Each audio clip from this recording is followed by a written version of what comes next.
Hey everyone.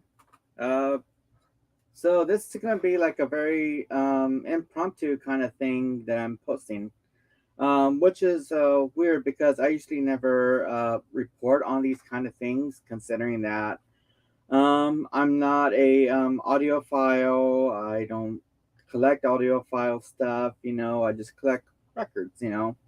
And so it was strange to get this letter in the mail earlier today and not quite sure what it's all about, but we're gonna dive into this together. So, apparently, the letters coming from this thing that says Tuttle versus Audiophile Music Direct. Um, so, it says right here that the United States District Court for the Western District of Washington, um, Stephen J. Tuttle et al. V. Audiophile Music Direct et al. A settlement has been proposed in a class action lawsuit alleging that Mobile Fidelity Sound Labs, MOFI, and Audiophile Music Direct, aka Music Direct, individually and collectively defendants marketed and promoted certain of MoFi vinyl records from March 19, 2007 to July 27, 2022, using false and misleading claims that the records were all analog. Defendants deny the allegations and any wrongdoing or liability. If a settlement is approved by the court, original retail consumer purchasers may be entitled to certain refunds or payments. So the United States District Court for the Western District of Washington authorized this notice and will hold a hearing to decide whether to approve a settlement before any money or other compensation to be paid. So that's what this is basically all about that I got in the mail today. And so, what is this case about? So, this is what it says. It says Stephen J. Tuttle and Dustin Coleman, who are the plaintiffs, on behalf of all members of the class, I don't know who actually they are, have asserted that defendants violated various laws, including state consumer protection laws.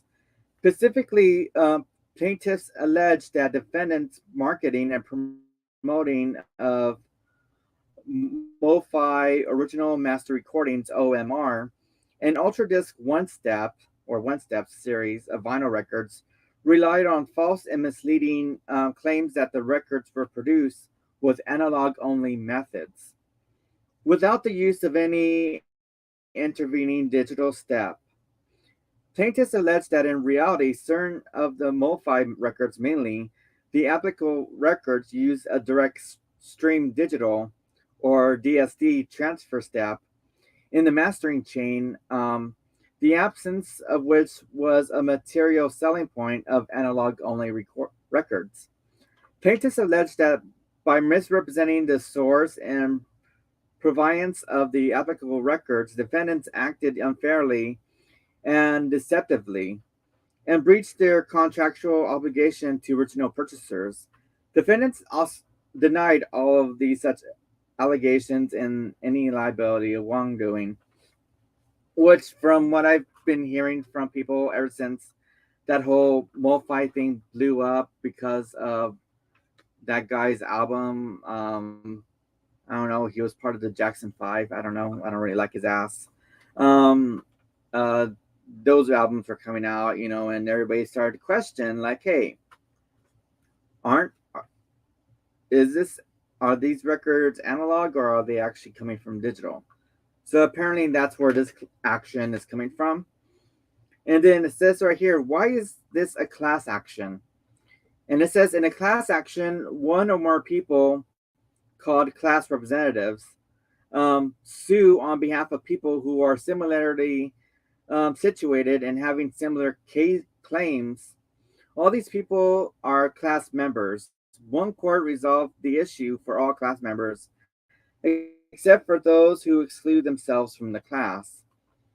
And then and it goes more into, like, why is this thing happening, and I guess like a lot of people really did get butthurt because they realized that their MOFI albums and stuff were not digitally sourced, and they paid like a shitload of money, which I feel, which yeah, because I know like a lot of people have bought MoFi records for like more than $100 and stuff like that, and only to realize that their records were just digital transfers and stuff like that, and they shouldn't have paid more than $100 for them. So apparently, there's a website you can go to. It's www.audiophilesettlementaltogether.com, and right there you could be able to know whether or not you're you could be amongst the people that could be into this class action suit as well. And then on that website, you also could have this kind of access to. It's like a claim form that looks like this. I don't know if you could really see it, but in the claim form, you could provide the title, the artist, and the title of the record, the catalog number, and if there's like a stamped or handwritten number. And also, you must also provide like a proof of purchase. Like you make sure you kept your receipts. Especially if you bought online, it's easy to um, hold on to a digital receipt than it is a physical receipt, unless you are those kind of people that hold on to receipts of everything, including if you go to the market and buy some food and stuff like that. Then that always helps too. But like you must provide that you have the proof of purchase that it was you alone that purchased this album and stuff and so Bill Party was saying um and a lot of other stuff. So this is very, very interesting. um I will not be I'm not participating in this because I think there's only been one kind of MoFi that I bought recently, and that was last year, and that was Tiger Lily by Nelly Merchant. And I paid a decent amount. I only paid like about $30 for it, which it's a very hard record to find. So I think $30 was pretty worth it. It's the only one of its kind. Dusty, right. He's saying, but yeah, it's like the Tiger Lily was only issued by MoFi, so I guess that was the only option I had to get it on vinyl. So I got it, like, and $30 was well spent.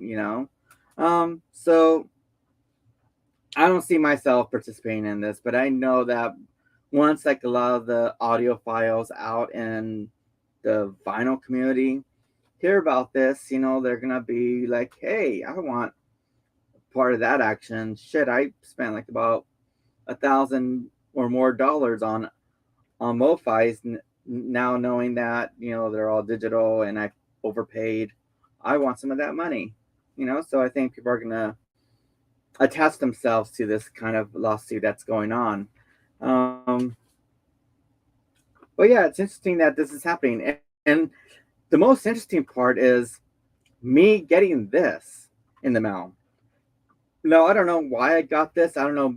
Maybe the Tiger Lily album I bought from Music Direct. I don't entirely remember how I bought that. I don't know if it was like, something that I bought off a website or something that I bought off of Discogs or something. But it's like out of all people, I got this letter. And the funny thing is, like, for right now, I'm like the only one that's making a video about this. So it's like, okay, somebody out there must think I'm special. I don't know. Um, if only people in that so-called VC community think I was too. But hey, I'm not part of that community. So hey, I guess uh, I guess they pick out the best to be part of these, and I guess I'm part of the best. I don't know. So that's my video. Apparently this thing is happening. So if you want to know if you're entitled to something, I guess just go to that website, www.audiophilesettlement.com. See if you qualify, see if you get that money, and make sure you have your receipts with you and proof of everything, proof of ownership, and I guess it has to be something that you bought, not, your best friend, or something like that, something that you bought, personally. So I guess that's the end for this little short video, 10-minute video. Have a great one, and I'll see you all pretty soon. So since it's summer, keep cool.